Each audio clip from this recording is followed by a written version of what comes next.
इससे पहले वाली वीडियो में हम गडकरी मुखर्जी फार्मूला तक कर चुके थे। इसमें ये फार्मूला किस लिए होता था, तो erstwhile method of devolution of the tax receipts which were collected by the union, so उसको डिवोल्यूट किया जाता था स्टेट्स के बीच। तो उसके लिए जो फार्मूला यूज़ किया जाता था that was called as the Gadgil Mukherjee formula. And उस फार्मूला में in that formula population had been given the maximum weightage. Now the first national planning committee, ये तो 1938 के समय बन गई थी। सुभाष चंद्र बोस ने 1938 में बना दी थी, हरिपुर में मेरे ख्याल से। और उसके चेयरमैन पहले चेयरमैन थे Jawaharlal Nehru. But ever since 1937 Congress working committee at its meeting in Wardha adopted resolution of national reconstruction and social planning. तो वैसे तो नेशनल प्लानिंग कमेटी पहली बार में 1938 में बनाई गई थी बाई Subhash Chandra Bose with Jawaharlal Nehru as its chairman. लेकिन पॉलिसी लेवल पर देखा जाए तो रेजोल्यूशन अडॉप्ट कर लिया गया था 1937 में ही वर्धा में कांग्रेस वर्किंग कमेटी के द्वारा। और मीटिंग हुई थी वर्धा में, और उसी वक्त रेजोल्यूशन अडॉप्ट कर लिया गया था for the national reconstruction and social planning. So that was done in 1937। Then 1944 की बात करें तो ये श्रीमन नारायण अग्रवाल नामक एक व्यक्ति थे। उन्होंने गांधीयन प्लान निकाला था and he emphasised on the expansion of small unit production and agriculture with self contained villages and cottage industries. तो इन्होंने एम्फेसिस दिया था expansion of small unit production and agriculture with self contained villages and cottage industries. तो गांधी की philosophy से काफ़ी मिलती जुलती ये प्लानिंग है, तो इसलिए इसका नाम गांधीयन प्लान रखा गया था। तो क्वेश्चन आता है कि who was the propounder of Gandhian plan, और आप लगा दोगे ऑप्शन में महात्मा गांधी, और हो जाएगा गलत, क्योंकि एक्चुअली श्रीमन नारायण अग्रवाल व्यक्ति थे जो प्रोपाउंड किए थे गांधीयन प्लान 1944 में, जिसमें स्मॉल स्केल इंडस्ट्रीज़ को बढ़ावा देने की बात की गई थी, specifically cottage industries and agriculture के माध्यम से सेल्फ कंटेन्ड विलेजेस बनाने के बात की गई थी। सर्वोदय प्लान की बात करें तो ये जेपी नारायण निकाले थे 1950 में, और he was a true socialism teacher. और तो सर्वोदय प्लान हो गया जेपी नारायण का 1950 में, एंड पीपल्स प्लान ये 1945 में। पीपल्स प्लान 1945 में आया था। आई थिंक ये post world war 2 war planning committee by Indian trade union. तो पीपल्स प्लान कोई व्यक्ति नहीं लेके आया था, ये इंडियन ट्रेड यूनियन का सम्मिलित रूप से प्लान ले आया गया था after the world war 2। And Bombay plan and Gandhian plan ये दोनों ही आपके 1944 में आए थे। ठीक है, क्रोनोलॉजी देखना है। अभी देख लेना कि बॉम्बे प्लान कौन लेके आया था। ठीक है, तो हमने कितने प्लान पढ़े, हमने गांधीयन प्लान पढ़े 1944 में, श्रीमन नारायण अग्रवाल लेके आए थे। उसके बाद उसमें क्या लिखा था कि कॉटेज इंडस्ट्रीज़ और विलेजेस को basically self contained and self reliant बनाना है। उसके लिए आपको स्मॉल स्केल इंडस्ट्रीज़ को बढ़ावा देना पड़ेगा, कॉटेज इंडस्ट्रीज़ को बढ़ावा देना पड़ेगा। That was the Gandhian plan by Shriman Narayan Agarwal. उसके बाद सर्वोदय प्लान जेपी नारायण लेके आए थे, उसका वक्त इंपॉर्टेंट है, दैट इज़ 1950। और पीपल्स प्लान ये 1945 में आया था by the Indian trade union, and Bombay plan भी 1944 में ही आया था। इसके बाद rolling plans were introduced in 1978 and 79। तो इस वक्त ये आपके रोलिंग प्लान्स आए थे। A plan for the current year for next 3-4-5 years and a long term plan for 10-15-20 years. मतलब इसमें 3 टीयर प्लानिंग की बात की गई थी बेसिकली, कि एक करंट ईयर के लिए हम प्लान बनाएंगे, फिर एक प्लान बनाएंगे 3 से 5 साल के लिए बनाएंगे, और फिर एक लंबा अवधि के लिए प्लान बनाएंगे 10-15-20 साल के लिए। ठीक है, so the rolling plan was to be revised every year as per the requirements of the economy. Main objective of 5-year plan was self-reliance. ठीक है, तो main objective of the 5-year plans were self reliance. तो rolling plan कब आए थे, 1978 में introduce किए गए थे, 78-79 में। देन 2016-17 में क्या हुआ था, it was the last year of the 12th 5-year plan. ये हमारा आखिरी 5-year प्लान है। And the targets of 12th 5-year plan क्या थे, एक real GDP growth rate of 8% achieve करनी थी, agricultural growth rate of 4% achieve करनी थी, 50 million jobs in the non farm sector achieve करना था, जनरेट करना था बेसिकली, एंड इंडस्ट्रियल डेवलपमेंट को 10.5% के दर से ग्रोथ देने की टारगेट था 12th 5-year प्लान में। ठीक है, इसके अलावा फिलोसफिकली देखा जाए तो क्या क्या टारगेट्स थे, तो पॉवर्टी एलिविएशन की बात की गई थी 12th 5-year प्लान में। And the largest expenditure as per the 12th 5-year plan was in social services, sustainable growth. इसका faster inclusive more sustainable growth ये थीम था हमारे 12th 5-year plan का। ठीक है, सोशल सर्विसेज पे लार्जेस्ट एक्सपेंडिचर किया गया था। तो और head count ratio of consumption poverty reduction by 10%। अब ये इतना टेक्निकल ना याद रखो तो चलेगा, बस मोटा मोटा पॉवर्टी रिडक्शन बाय 10% याद कर सकते हो, क्योंकि पॉवर्टी मेजर करने के भी कई तरीके होते हैं। तो कौन से तरीके से आप 10% रिडक्शन की बात कर रहे हो, तो हेड काउंट रेशियो के हिसाब से, हेड काउंट रेशियो, और वो भी कंजम्पशन में। तो उस लिहाज से आप 10% रिडक्शन इन पॉवर्टी का टारगेट लेके चल रहे थे 12th 5 ईयर प्लान में, जो कि अब नहीं है। तो 12th 5 ईयर प्लान में जो जो टारगेट्स थे मैंने बता दिए। 50 मिलियन जॉब्स जनरेट करना था नॉन फार्म सेक्टर में, 10.5% इंडस्ट्रियल ग्रोथ अचीव करानी थी, 8% real GDP in real terms achieve करानी थी, और 4% एग्रीकल्चरल ग्रोथ अचीव कराने की बात की गई थी। सो that was 12th 5 year plan. कुछ और भी 5 ईयर प्लान्स हैं, जैसे कभी कभी पूछ लेता है जैसे first 5 year plan was based on Harrod Domar model, ठीक है। So first 5 year plan was based on Harrod Domar model, then second 5 year plan was based on Mahalanobis, ठीक है।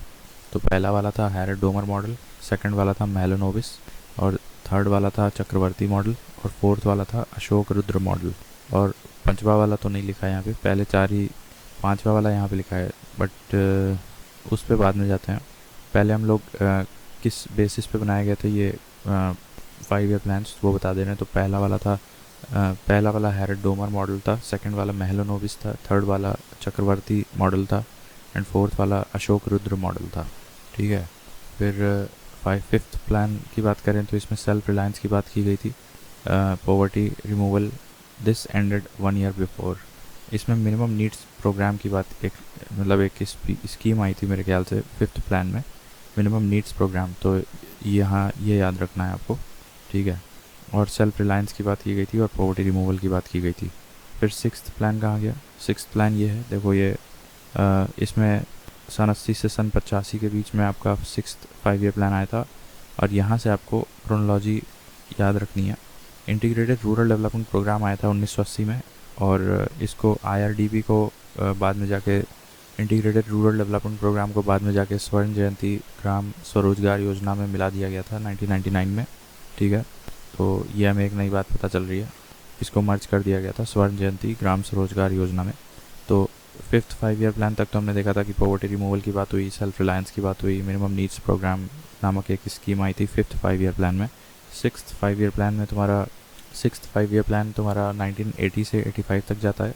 तो इसका मतलब 1980 में इंटीग्रेटेड रूरल डेवलपमेंट प्रोग्राम जो आया था वो सिक्स्थ 5 ईयर प्लान की देन है। हालांकि इंटीग्रेटेड रूरल डेवलपमेंट प्रोग्राम को बाद में जाके स्वर्ण जयंती ग्राम स्वरोजगार योजना में मिला दिया गया था 1999 में। इसके बाद सेवन्थ 5 ईयर प्लान में सेवन 5 ईयर प्लान तो यहाँ नहीं लिखा है, ठीक है। तो सेवन्थ 5 ईयर प्लान के बाद आगे बढ़ते हैं 8th 5 ईयर प्लान। अब ये 92 से 97 तक चल रहा है। अब आप देखो कि नहीं, ये लिखा तो है 7th 5 ईयर प्लान। इसमें आप 3 चीज़ का नारा दिया जाता था, मतलब खाना और काम और प्रोडक्टिविटी, इन 3 चीज़ पे स्लोगन दिया गया था, फूड वर्क प्रोडक्टिविटी, ठीक है। तो 3 शब्दों का स्लोगन किस 5 ईयर प्लान में दिया गया था? Food work productivity. That was the 7th 5 year plan. 6th 5 year plan में क्या था? 6th 5 ईयर प्लान में तुम्हारा 6th 5 ईयर प्लान में क्या था? इंटीग्रेटेड रूरल डेवलपमेंट प्रोग्राम 1980 से 85 के बीच, ठीक है। 5th 5 ईयर प्लान में तुम्हारा poverty removal and self reliance पे जोर दिया गया था, including the minimum needs programme. So ये हो गया 5th, फिर 6th, और उसके बाद 7th में 3 शब्द का हमारा स्लोगन दिया गया था, फूड, प्रोडक्टिविटी एंड वर्क। उसके बाद 8th 5 ईयर प्लान कहाँ गया? 8th 5 ईयर प्लान यहाँ लिखा तो नहीं है, तो सीधे 9th 5 ईयर प्लान पे चलते हैं। अब मैंने बताया था कि 7th 5 ईयर प्लान तुम्हारा फूड, वर्क और प्रोडक्टिविटी पे बेस्ड था, और 6th 5 ईयर प्लान का अवधि क्या था? 92 से 90 नहीं sorry 8th 5 year plan. 7th के बाद 8th ये है, तो 92 से 97, ठीक है। तो इसमें human development as the core of all developmental efforts, ये बात कही गई थी। And public investment in infrastructure sector में काफ़ी ज़्यादा हुआ था इसमें। तो ये लाइन याद रखो, इसमें 8th 5 ईयर प्लान में जाके ये बोला गया था कि अगर हम ह्यूमन डेवलपमेंट पे खर्च कर रहे हैं, ह्यूमन डेवलपमेंट पे जो भी एक्सपेंसेस हो रहे हैं, दैट इज़ एक्चुअली सारे डेवलपमेंटल एफर्ट से सबसे बड़ा सराहनीय एफर्ट है कि हम ह्यूमन डेवलपमेंट पे जोर दे रहे हैं। तो human development as the core of all developmental efforts, ये फिलॉसफी आई थी तुम्हारा 8th 5 ईयर प्लान में, ठीक है। अभी अब एक बार उल्टा चल रहा है, देखो 8th 5 ईयर प्लान में ह्यूमन डेवलपमेंट पे बात की गई थी, 7th 5 ईयर प्लान पे 3 शब्दों का स्लोगन दिया गया था। 7th 5 ईयर प्लान में 3 शब्दों का स्लोगन क्या था? Food, work and productivity. 6th 5 year plan तो जानते हो, 1980 से 1985 के बीच इंटीग्रेटेड रूरल डेवलपमेंट प्रोग्राम ले आया गया था। 5th 5 ईयर प्लान में क्या हुआ था? सेल्फ रिलायंस एंड पॉवर्टी पे जोर दिया गया था एंड मिनिमम नीड्स प्रोग्राम ले आया गया था 5th 5 ईयर प्लान में। उसके अलावा फर्स्ट फाइव ईयर प्लान या फर्स्ट प्लान हैरड डोमर मॉडल पे बेस्ड था। सेकंड प्लान तुम्हारा मेहलोनोबिस पे बेस्ड था। थर्ड प्लान चक्रवर्ती मॉडल पे। Fourth plan Ashok Rudra model पे बेस्ड था। फिर फिफ्थ प्लान पे हमने बताया कि मिनिमम नीड्स प्रोग्राम है, पॉवर्टी और सेल्फ रिलायंस पे जोर दिया गया था। सिक्स्थ प्लान सन 1980 से 85 के बीच आया था और उसमें इंटीग्रेटेड रूरल डेवलपमेंट प्रोग्राम आया था। फिर सिक्स्थ प्लान 1992 से 97 तक आया था। सॉरी दैट वाज एक मिस हो गया। सिक्स्थ प्लान तो मैंने बताया 80 से 85 IRDP आया। उसके बाद सेवन्थ प्लान में तुम्हारा 3 शब्द का स्लोगन आया था, फूड, वर्क एंड प्रोडक्टिविटी। उसके बाद एट्थ 5 ईयर प्लान में क्या आया था? Human development as the core of all developmental efforts and public investment in the infrastructure. So eighth 5 year plan आया था तुम्हारा 92 से 97 में। और नाइन्थ 5 ईयर प्लान आया, इसमें सोशल जस्टिस और ये क्या है, विमेन चाइल्ड WCP क्या होता है? एक बार ये कंफर्म कर लेना कि नाइन्थ प्लान में किस चीज़ पे जोर दिया गया था। सोशल जस्टिस पे तो जोर दिया गया था। WCP I think women child planning ऐसा कुछ हो सकता है, कंफर्म कर लेना। सो नाइन्थ प्लान ये हम देख चुके, ठीक है, तो ये हो गया। इसके बाद 11th 5 ईयर प्लान है, तो 10th 5 ईयर प्लान यहाँ लिखा नहीं है, ठीक है। तो 11th 5 ईयर प्लान की बात करें तो 11th 5 ईयर प्लान में तुम्हारे 8 IITs बने थे। हाँ, तो हमने यहाँ तक कर लिया था। 11th 5 ईयर हम बता रहे थे 11th 5 ईयर प्लान। सो 11th 5 ईयर प्लान में हमारे IITs बने थे, 8 IITs बने थे 11th 5 ईयर प्लान में। और फ्री एंड कंपलसरी एजुकेशन वाली बात भी आपका 11th 5 ईयर प्लान में सोची गई थी, ठीक है, सोची गई थी 11th 5 ईयर प्लान में। देन कुछ कीवर्ड्स हैं, जैसे कॉन्सेंट्रेशन ऑफ वेल्थ के खिलाफ कब मुहिम छेड़ी गई थी? सो that was 4th 5 year plan, जिसका मॉडल अशोक रुद्र मॉडल हम लोग पढ़ते हैं, ठीक है। So that is concentration of wealth के खिलाफ किस 5 ईयर प्लान में एक ट्रेंड देखा गया? सो that was 4th 5 year plan. उसी तरह से एक कीवर्ड आप पकड़ लो यहाँ पे कि सेकंड 5 ईयर प्लान जो था उसमें that was based on Mahalanobis plan, Mahalanobis model. उसमें heavy and capital intensive industries plus import substitution की बात की गई थी। तो मेन कीवर्ड आप पकड़ लो कि heavy and capital intensive industries से क्या होगा? इंडस्ट्रियलाइजेशन बढ़ेगा और इंपोर्ट घटेगा। तो यही हमारा सेकंड 5 ईयर प्लान में सोचा गया था। अब ये विमेन कॉम्पोनेंट प्लान मैंने बता रखा था, this was introduced in the 9th plan. जो ऊपर WCP हमने बताया था, social justice and WCP they were added through the 9th 5 year plan. So WCP actually stands for women component plan and it was started in 1999, ठीक है। सो 9th plan ये हो गया, ठीक है। तो इस तरह से हमारे सारे प्लान हो गए। एक बार हम आपको फिर से बता दे रहे हैं, जो हमारा लेटेस्ट 5 ईयर प्लान था वो 2016-17 में ख़त्म हो गया। That was the 12th 5 year plan. उसके कुछ टारगेट्स जो थे, agricultural growth rate 4%, industrialisation growth rate 10.5% और GDP in real terms growth rate 8% ये एनविसाज किया गया था।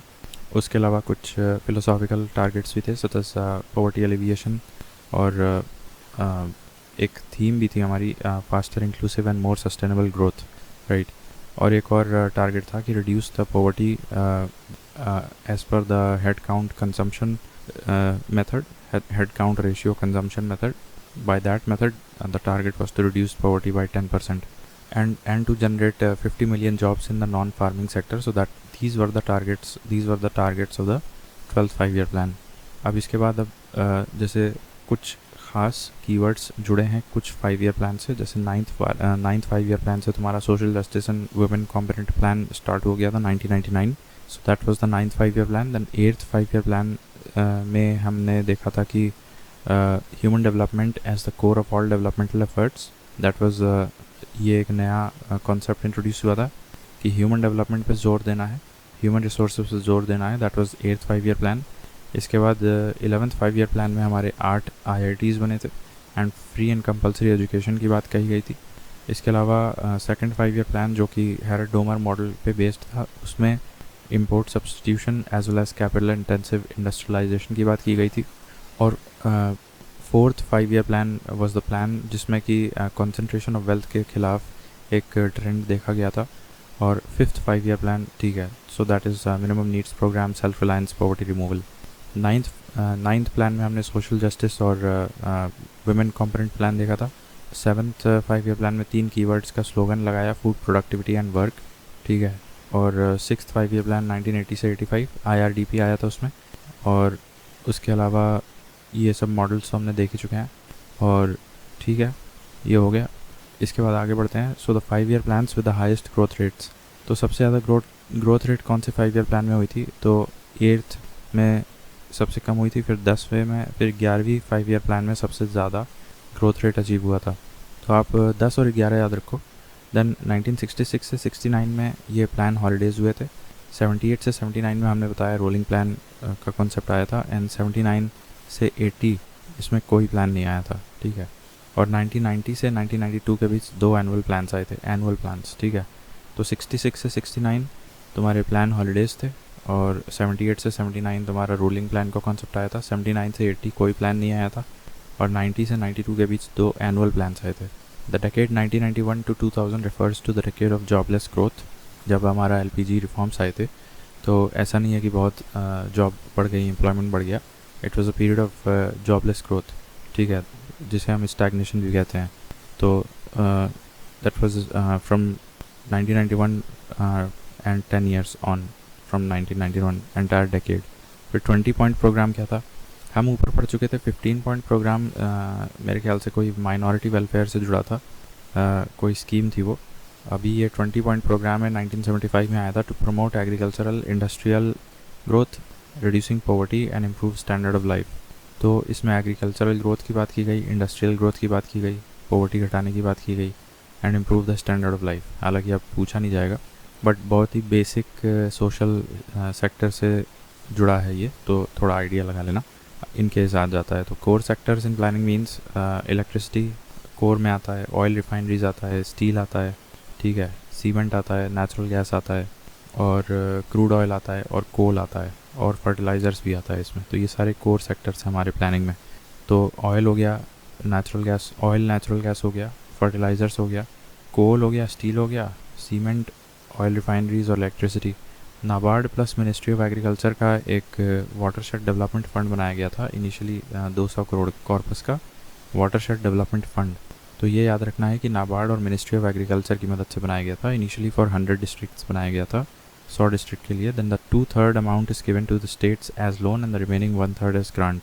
तो 2/3 अमाउंट इस 200 करोड़ का जो इनिशियल कॉर्पस बनाया गया था, मतलब मेजॉरिटी हिस्सा 66.66% को लोन के रूप में दिया गया था, और 1/3 हिस्सा इसका ग्रांट के रूप में दिया गया था। So that was watershed development fund, 200 crore initial corpus, setup by joint efforts from NABARD and ministry of agriculture. Then India joint IMF in 1945। तो कह सकते हैं कि फाउंडिंग मेरे ख्याल से उसी साल में बना था। तो उसी समय स्टार्टिंग से ही इंडिया उसका मेंबर था। First devaluation of INR occurred in 1949। और फर्स्ट 5 ईयर प्लान आया था आपका 1951 में, और नेशनल डेवलपमेंट कमेटी बनी थी 1952 में।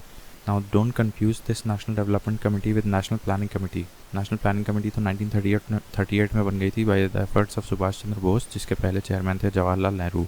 जबकि नेशनल डेवलपमेंट कमेटी बनी थी 1952 में, प्लानिंग कमीशन बना था 1950 में, फाइनेंस कमीशन बना था 1951 में, और फर्स्ट 5 ईयर प्लान भी 1951 में आया था जब फाइनेंस कमीशन बना था। और first devaluation of Indian currency तो 1949 में हो गया था। और इंडिया IMF तो स्टार्टिंग से ही ज्वाइन किया था, जब IMF बना था एक्चुअली 1945 में, तभी उसी साल से India is a member of IMF। तो ये क्रोनोलॉजी समझ लिया। देन योजना इन कुरुक्षेत्र, ये जो मैगजीन्स आती हैं, ये पब्लिकेशन डिवीज़न होता है ministry of information and broadcasting में, तो वहाँ से निकाली जाती है पब्लिकेशन डिवीज़न से, ठीक है। फिर आगे बढ़ते हैं। तो ये प्लानिंग एंड पुअर, ये किताब लिखी है मिन्हास ने। और प्लान्ड इकोनॉमी फॉर इंडिया, ये किताब लिखी है विश्वेश्वराय ने, who was the first to advocate the idea of planning for India, ठीक है। तो ये सवाल बन सकता है कि सबसे पहले किसने प्लानिंग के लिए एक पक्ष रखा था, तो दैट वाज विश्वेश्वराय, ठीक है। एंड उन्होंने एक किताब लिखी थी planned economy for India. And Minhas ने थोड़ा सा ऐसा लिखा था, प्लानिंग एंड द पुअर। तो ये किताब लिखी थी planning and the poor by Minhas, and the first to advocate the need for planning was the first to advocate the idea of planning for India, that was Visvesvaraya, who wrote the book called Planned Economy for India. Then demand of a commodity increases if the price of its substitute increases. अब देखो जैसे demand of a commodity increases if the price of its substitute increases. Substitute. Demand of a commodity increases if the price of its substitute increases. Demand of a commodity decreases if the price of its complement increases. ठीक है, तो ठीक है, then demand of a commodity decreases if it's an inferior good and income levels of people increase, and demand of a commodity increases if its price falls. तो ये सबसे ज़्यादा natural है, ठीक है। और with a fixed demand and increased supply of a commodity its price falls, तो ये तो नॉर्मल सी बात है, डिमांड उतनी है लेकिन सप्लाई बढ़ा दोगे तो दाम घट जाएंगे, तो ये भी हमें समझ में आता है। ये एक चीज़, जैसे ये टॉप के 3 पॉइंट्स हैं, इनको ज़रूर से याद रखना। सब्सटीट्यूट, एक के केस में सब्सटीट्यूट की बात हो रही है, एक के केस में कॉम्प्लीमेंट की बात हो रही है, और एक के केस में इन्फीरियर गुड की बात हो रही है, ठीक है। तो इन जनरल अगर लोगों की इनकम लेवल बढ़ जाती है तो आमतौर पे वो इन्फीरियर गुड्स का कंजम्पशन कम कर देते हैं, hence the demand of inferior commodity decreases. So demand of a commodity decreases if it's an inferior good and the income levels of people generally increases, ठीक है। फिर ये देखते हैं, तो demand of a commodity decreases, अब देखो inverse relation है, कॉम्प्लीमेंट के केस में इन्वर्स रिलेशन है। अगर एक कमोडिटी है उसकी डिमांड स्टडी करनी है तो उसके कॉम्प्लीमेंट का अगर उसके कॉम्प्लीमेंट का दाम अगर बढ़ता है तो इस कमोडिटी का डिमांड घट जाएगा, एंड वाइस वर्सा। तो वही मैं कह रहा हूँ, कॉम्प्लीमेंट के केस में उल्टा होता है, जैसे demand of a commodity decreases, demand of a commodity decreases if the price of its complement increases, उल्टा हो गया, ठीक है। जबकि सब्सटीट्यूट के केस में डायरेक्ट रिलेशन होता है, जैसे demand of a commodity increases if the price of its substitute increases, ठीक है। Now if the supply of money is constant, bank की बात हो रही है यहाँ पे, बट इट्स डिमांड इंक्रीजेस, मतलब मनी बैंक में जो रखा हुआ है, bank money that is constant, या उसकी सप्लाई कांस्टेंट है, बट मनी की डिमांड बढ़ जाती है, there will be an increase in interest rates, there will be an increase in interest rates, there will be an increase in interest rates. Now this occurs in order to attract customers and initiate their deposits. Deposit habits को बढ़ाने के लिए ये किया जाता है। तो ये भी एक सिचुएशन समझ लो कि जब there is a constant supply of money in the bank but demand for money increases, तो there will be an increase in interest rates, ठीक है। तो अभी जैसे, और ये डिमांड जो है, I guess this demand is the demand of a bank or any financial institution who is in practice of lending। तो अगर उसे चाहिए कि despite the constant supply of bank deposits, उसको चाहिए कि demand of money अगर बढ़ जाती है, demand of money जब बढ़ जाती है, there will be an increase in interest rates। या इसको वाइस वर्सा भी देखो, if there is an increase in interest rates then the demand for money बढ़ जाती है, demand for money बढ़ जाती है। ये पॉइंट कुछ समझ में नहीं आ रहा है, इस पर फर्दर रीडिंग कर लेना जहाँ से भी मिले। सो अभी के लिए ये रट लो कि if the supply of money is constant in economy में जो मनी सप्लाई है वो कांस्टेंट है, ठीक है, बट इट्स डिमांड इंक्रीजेस, पैसे की डिमांड बढ़ जाती है। तो ये कह सकते हैं कि पैसे की डिमांड कब बढ़ती है, जब महंगाई ज़्यादा होती है। तो महंगाई ज़्यादा होती है तो बैंक्स क्या करते हैं, बैंक्स इंटरेस्ट रेट्स बढ़ा देते हैं, ठीक है। वही इस एंगल से भी समझ सकते हैं, if the money supply in the economy, in the entire economy is constant but the demand for money is increased, which somehow is pointing towards the situation of inflation, then the banks will increase their interest rates, and this occurs in order to attract the customers and initiate the deposits, so that की demand for money थोड़ी सी घट जाए, ठीक है। Now improvement in profit volume can be achieved by increasing in the selling price, altering the sales mixture and reducing the variable cost, ठीक है। किसी भी प्रकार का कॉस्ट कम करोगे तो तुम्हारा प्रॉफिट बढ़ेगा, सेलिंग प्राइस बढ़ा दोगे प्रॉफिट बढ़ेगा, सेल्स मिक्सचर में कुछ ऐसा कर दोगे कि तुम एक्चुअल मटेरियल कम दे रहे हो, दाम उतना ही है तो प्रॉफिट बढ़ेगा। ये एक कॉन्सेप्ट है, इसको ध्यान दो। Tinbergen's shadow price, the price is indicating the intrinsic value or true value of a product in an equilibrium price situation, ठीक है, just like the book value of a stock, ठीक है। ये मैंने अपने समझने के लिए लिखा था। तो यहाँ इंपॉर्टेंट है in an equilibrium price situation, if there is an equilibrium point, if there is an equilibrium price situation, उस केस में किसी भी वस्तु की जो ट्रू वैल्यू है, ठीक है, उसके हिसाब से उसका अगर प्राइस रखा जाए तो such a price will be called as shadow price as per Tinbergen जेंस, ठीक है. So the price is indicating the intrinsic और true value of a product in an equilibrium price situation. Then if a commodity is provided free to the public, the opportunity cost is transferred from the consumers of the product to the tax paying public. Consume तो वो करेगा जो beneficiary है, जिसको free में मिला है, but उसकी जो कॉस्ट है वो बियर करेगा टैक्स पेइंग पब्लिक. ये तो सब जानते ही हैं. The supply side economics lays greater emphasis on the producers.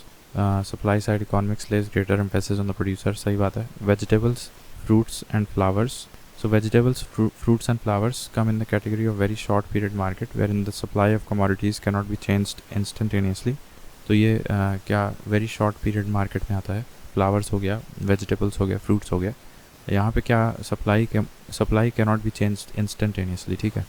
Then buyers market, अभी हमने देखा था कि प्रोड्यूसर मार्केट या supply side of economics lays greater stress on the producers. उसी तरह से अब ये बायर्स मार्केट क्या होता है, जब सप्लाई ज़्यादा होता है डिमांड से, तो when the supply is more than the demand, तो क्या होता है, प्राइसेस घट जाते हैं. तो price negotiations of buyers is possible. मतलब buyers command dominating position in the market in terms of how well they can negotiate, or how much more pricing power they can decrease from the sellers, ठीक है. तो buyers market में it means buyers have a dominating impact over the prices, ठीक है, in the market, and that happens when there is a greater supply of commodities या goods in the market, then automatically buyers will negotiate for lesser prices, क्योंकि तुम नहीं दोगे तो कोई और दे देगा.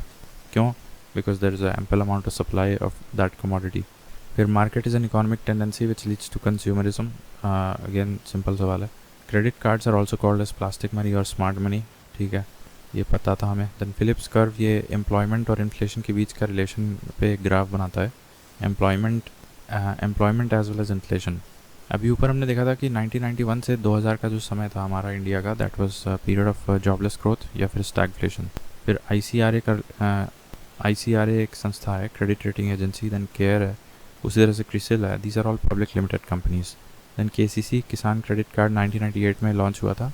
ये पोस्ट हार्वेस्ट एक्सपेंसेस भी कवर करता है, कंजम्पशन रिक्वायरमेंट्स भी कवर करता है, एग्रीकल्चरल प्रोड्यूस के लिए मार्केटिंग लोन्स भी देता है. तो 2-3 पॉइंट यहाँ पे याद रखना है. और इन्वेस्टमेंट क्रेडिट भी देता है. तो पोस्ट हार्वेस्ट एक्सपेंसेस को कवर करता है. पोस्ट हार्वेस्ट एक्सपेंसेस को कवर करेगा किसान क्रेडिट कार्ड. कंजम्पशन रिक्वायरमेंट्स के लिए भी देता है. यहाँ पे तुम गलत कर सकते हो, इसलिए ध्यान से अभी समझ लो कि किसान के कंजम्पशन रिक्वायरमेंट्स के लिए भी ये लोन देता है. ऐसा नहीं कि सिर्फ इन्वेस्टमेंट क्रेडिट देगा या फिर एग्रीकल्चरल प्रोड्यूस मार्केट लोन्स देगा या फिर पोस्ट हार्वेस्ट एक्सपेंसेस देगा, कंजम्पशन के लिए भी लोन देता है, ठीक है. इसके बाद self help group bank linkage programme, ये इसका ईयर इंपॉर्टेंट है. 1992 नाबार्ड ने स्टार्ट किया था ये self help group bank linkage programme. ये कमर्शियल बैंक्स के द्वारा किया जाता है, RRBs के द्वारा, कोऑपरेटिव बैंक्स ओनली. मतलब ये 3 श्रेणी ऑफ बैंक्स केवल यही कर सकते हैं, self help groups, bank linkage programme. NABARD does not directly give short term finance through this instrument. NABARD इनको पैसा देता होगा, कमर्शियल बैंक्स को, RRBs को और कोऑपरेटिव बैंक्स को, and further they would give loans to self help groups, ठीक है. तो ऐसे कुछ एम्पैनल कर दिया होगा नाबार्ड ने कि फला जगह की सेल्फ हेल्प ग्रुप को कमर्शियल बैंक लोन देगा. तो this scheme was started by NABARD in 1992. Self help group bank linkage programme NABARD. इसमें कमर्शियल बैंक आते हैं, कोऑपरेटिव बैंक्स आते हैं और ये क्या है, RRBs आते हैं, बस और कोई नहीं आता. 3 तरह के बैंक्स आते हैं, 3 तरह के. दैन 2011 में क्या हुआ, on the basis of Malegam's committee. अब ये देखो, ये NBFC माइक्रो फाइनेंस इंस्टीट्यूशंस बनाए गए थे, इनको एक दर्जा दे दिया गया था, NBFC micro finance institutions. Also in 2011 the flagship Swabhimaan scheme was launched, which is associated with increasing the reach of banking and financial services in rural areas through active business correspondents. तो स्वाभिमान स्कीम ये कब start हुई थी, 2011 में. वही है, मतलब बैंकिंग और फाइनेंशियल सर्विसेज की आउटरीच बढ़ाने का काम था रूरल एरियाज़ में। तो दैट वाज द स्वाभिमान स्कीम। इसमें एक कीवर्ड याद रखना है, एक्टिव बिजनेस कॉरस्पॉन्डेंट्स के माध्यम से बैंकिंग एंड फाइनेंशियल सर्विसेज की आउटरीच बढ़ानी है, ठीक है। फिर 2014 में ये बिमल जालान पैनल बनाया गया था to scrutinise applications for new bank licences, ठीक है। ये इंपॉर्टेंट है, Bimal Jalan panel to scrutinise applications for new bank licences. Then 1993 में रंगराजन कमेटी बनाई गई थी ऑन डिसइन्वेस्टमेंट। अब ये रंगराजन 1993 में बनाई गई थी डिसइन्वेस्टमेंट के लिए। In the aftermath of deliberations of this committee, the Disinvestment Commission was formed in 1996. So, in the aftermath of the deliberations of this committee, the Disinvestment Commission was formed in 1996, and first chairman was G.V. Ramakrishna. तो Disinvestment Commission 1996 में बनाया गया और उसके पहले chairman कौन थे? G.V. Ramakrishna. The same year 1993, Self-Help Group Bank Linkage Scheme was also launched by NABARD. अभी अपने ऊपर पड़ा है। तो रंगराजन कमेटी बनाई गई थी 1993 में, डिसइन्वेस्टमेंट कमीशन बना 1996 में, और 1993 में एक और चीज़ हुई थी, वो हमने ऊपर पढ़ा है। देन ये फाइनेंशियल ये क्या है? फाइनेंशियल FSDC, इसका फुल फॉर्म याद नहीं आ रहा है अभी।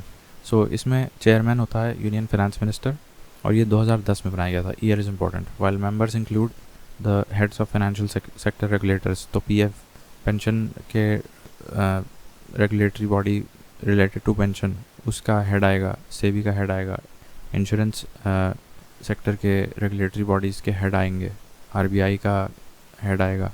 तो ये सभी लोग यहाँ पे बैठेंगे, एंड चेयरमैन कौन होगा? Union finance minister. Now also it includes finance secretary who sits in the department of economic affairs, and also chief economic adviser.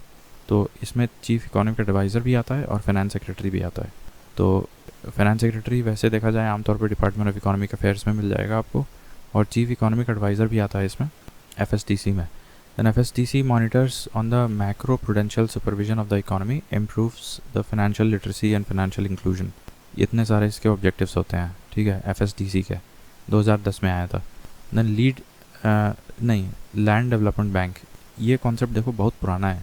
1929 में लैंड डेवलपमेंट बैंक्स आ गए थे, and it provide loans generally more than 1 year. It provides institutional credit which assist in agricultural development activities. Since other banks are reluctant in giving long-term loans for agricultural machinery, it is regulated under NABARD. तो इसका NABARD का headquarter कहाँ है? मुंबई में है। NABARD का headquarter Mumbai में। NABARD कब बनाया गया था? 1982 में बनाया गया था। But anyways we were starting about land development banks. तो लैंड डेवलपमेंट बैंक्स तो 1929 में बनाया गया था for giving long-term loans in agricultural sector, since most of the universal commercial banks are reluctant in giving long-term loans to the agricultural sector, इसलिए land development bank बनाया गया था। और ये किसके रेगुलेशन में आता है? लैंड डेवलपमेंट बैंक नाबार्ड के अंदर आता है। दैन RRBs की बात करो तो ये 1975 में बना था। RRBs भी नाबार्ड के अंदर हैं, जैसे लैंड डेवलपमेंट बैंक्स 1929 वाले, और RRB 1975 में बना था।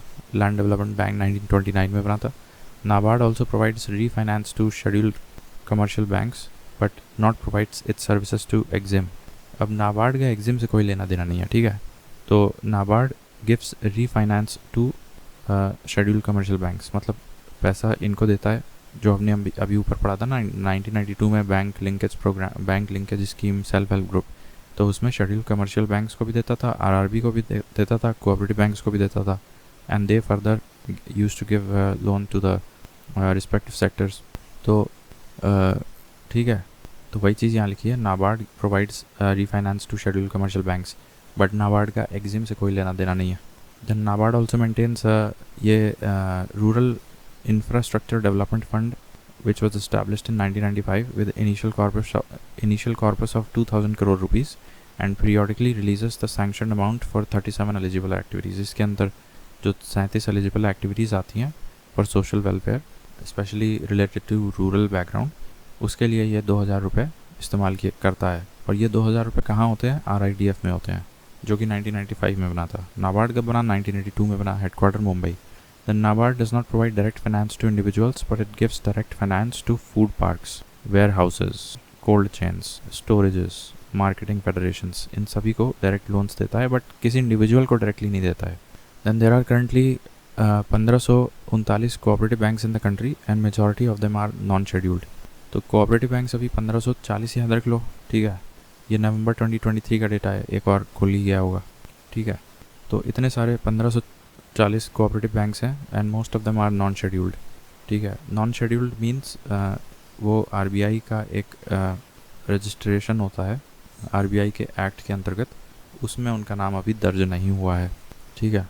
फिर ये कुछ स्टॉक एक्सचेंजेस हैं, जैसे निक्केई जापान का होता है, शॉम्प ये शंघाई का होता है, ये एसटीआई ये सिंगापुर का होता है, यूएसए का तो नैस्डैक है, और न्यूयॉर्क का डाउ जोन्स है, हैंसेंग हमें पता है हांगकांग का है, देन एफटीएसई ये लंदन यूनाइटेड किंगडम का एफटीएसई है। और मल्टी स्टेट कोऑपरेटिव बैंक्स पे किसका रेगुलेशन अभी चलता है?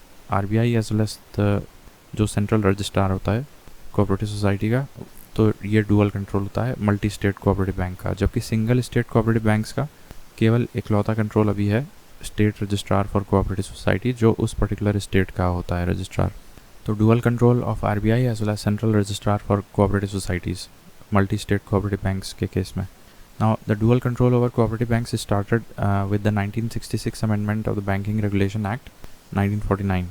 ठीक है। However, the amendment in 2020 में भी amendment हुआ ended this and expanded RBI's regulatory control over cooperative banks in terms of management, capital, audit, and liquidation, etc.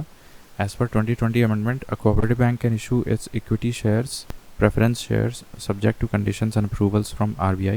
Currently, there are 1539 cooperative banks in the country.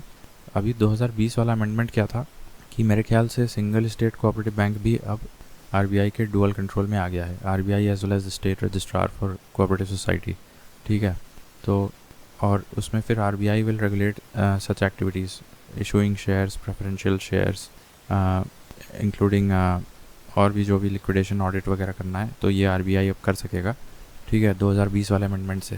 हालांकि इसका जो पहला amendment आया था जिसमें कि मल्टी स्टेट कोऑपरेटिव बैंक में RBI का भी रेगुलेशन डाल दिया गया था, that was done through the 1966 amendment. And consumer cooperative stores क्या होता है? So these were set up by its members but require registration in the state registrar for cooperative society के ऑफिस में। कंज्यूमर कोऑपरेटिव स्टोर्स खोलना है अगर आपको, तो एसआरसीएस में रजिस्ट्रेशन कराना पड़ेगा। Now there is a 3-tier structure in the cooperatives in India.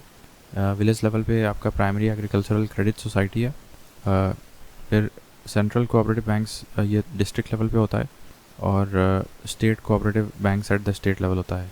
और मैंने बताया कि स्टेट का है तो ये state registrar for cooperative society, and after 2020 amendment शायद dual control with RBI and SRCS. और वैसे मल्टी स्टेट कोऑपरेटिव बैंक है तो फिर तो आरबीआई और सीआरसीएस के कंट्रोल में जाएगा रेगुलेशन। तो cooperatives are registered in SRCS, and there is a 3-tier structure of cooperatives in India. Then long-term agricultural loans to farmers is given by the land development banks, which first started in 1920 in Jhang, Punjab. तो ये year important है, और किस location से start किया गया था land development bank वो भी इम्पॉर्टेंट है। It gives loans to its members and is a part of cooperative credit structure. It is a quasi-commercial type. ये कीवर्ड इंपॉर्टेंट है, quasi commercial type of organisation land development banks. इसके बाद debentures are different in the sense that their ownership is transferable unlike fix deposits and LIC policies, जो कि transferable नहीं होती हैं। In fact किसान विकास पत्र भी ट्रांसफरेबल नहीं होता है, ठीक है। जिसने ख़रीदा है उसी का ही रहेगा। लेकिन डिबेंचर्स या डेट इंस्ट्रूमेंट्स बेसिकली जो होते हैं, बॉन्ड्स वगैरह जो इसके अंतर्गत आते हैं, वो उसकी ओनरशिप ट्रांसफरेबल होती है। किसी और को दे दो तो वो भी बेचेगा तो उसको पैसा मिलेगा, ठीक है। So company can issue debentures using the provisions of company act 2013 एंड 1956। देन आईएमएफ का इंस्ट्रूमेंट होता है एक structural adjustment programme.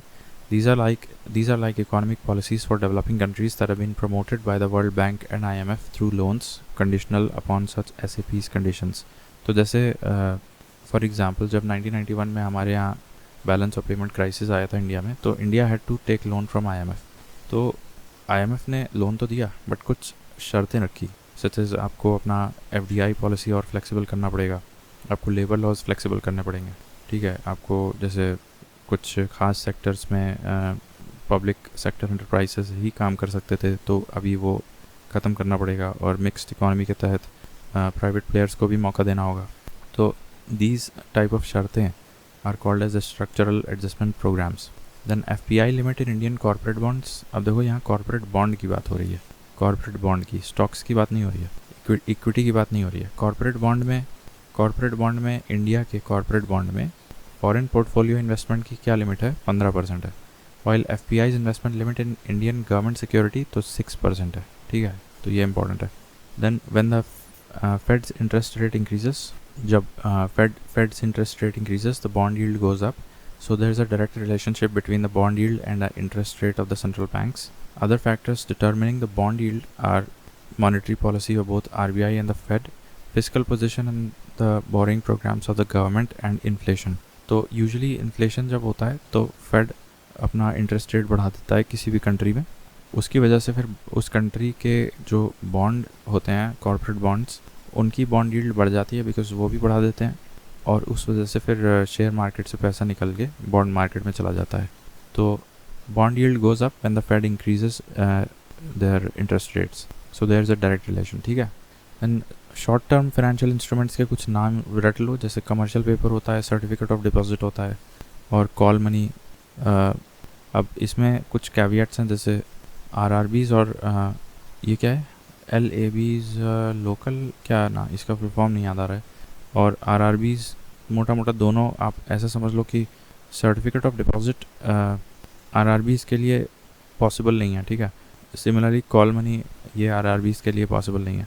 Call money basically borrowing और lending of funds for overnight, so RRBs के लिए पॉसिबल नहीं है। और certificate of deposit that is also not allowed for RRBs, ठीक है। तो ये हो गया। और कमर्शियल पेपर ये तो short term unsecured promissory note होता है।